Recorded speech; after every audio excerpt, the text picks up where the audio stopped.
গভীর মনোযোগ দিয়ে পড়াশোনায় ব্যস্ত। পুতুল, তুমি কি করছো বাবা? পড়াশোনায় ব্যস্ত? তুমি কি পড়াশোনা করতে ভালোবাসো? তুমি কি কি পড়াশোনা জানো? এবিসিডি জানো?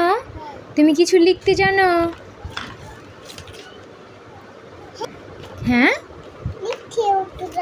তাই? দেখি তো লিখতে পারো কিনা, দেখি তো।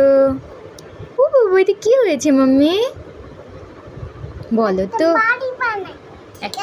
ঠিক আছে, ঠিক আছে, একটা বাড়ি বানা। সুন্দর বাড়িতে কে থাকবে মা? আর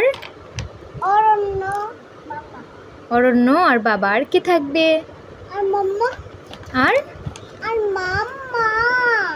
আমি। ঠিক আছে, ঠিক আছে। তাই? পড়াশোনা করতে তোমার ভালো লাগে? তাহলে কিছু আর্ট করো সুন্দর করে। আচ্ছা, ঠিক আছে, ঠিক আছে। তাই? ঠিক আছে।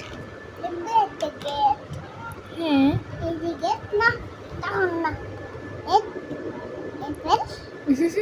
এটা কি অ্যাপেল? এতে অ্যাপেল? আমি তো জানতামই না। বিতে কি গো?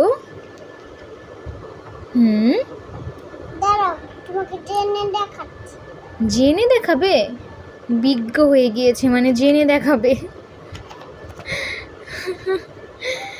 আমাদের বিকেল বেলা সুন্দর করে পড়াশোনায় কাটে। পড়াশোনা বলতে এই যে সুন্দর করে হচ্ছে সে বসে নিজের খেয়াল খুশি মতো যেটা মনে চায় সেটাই লিখে নাম দিয়ে দেয়, যে এটার নাম অ্যাপেল, এটার নাম ঘর, মানে মানে ইচ্ছে মতো নিজের যেটা মনে হচ্ছে যে এটার নাম দিয়ে দিচ্ছে।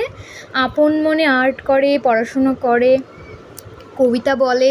তো ওকে কোনো চাপ প্রয়োগ করা হয় না, যেহেতু ওর হচ্ছে সবে 3 বছর হয়ে 4 বছরে পা দিল, খুবই ছোটো এখনও, ওকে চাপ দেওয়া যাবে না। সেই অনুপাতে আমি হচ্ছে ওকে একটু পড়াশোনার মানে পড়াশোনা না, আসলে একটু একটু অভ্যাস ভালো লাগা আর কি, এই আর কি। ও কিন্তু এই যে ওর যে পুরা মানে পুরা খাতাটাই হচ্ছে ওর আর্ট করা।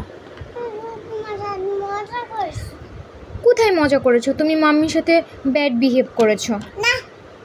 আমি রাগ করেছি।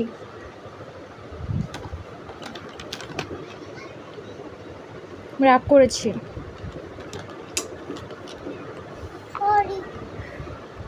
ঠিক আছে, আর কিন্তু এভাবে চিৎকার করবে না, মনে থাকবে?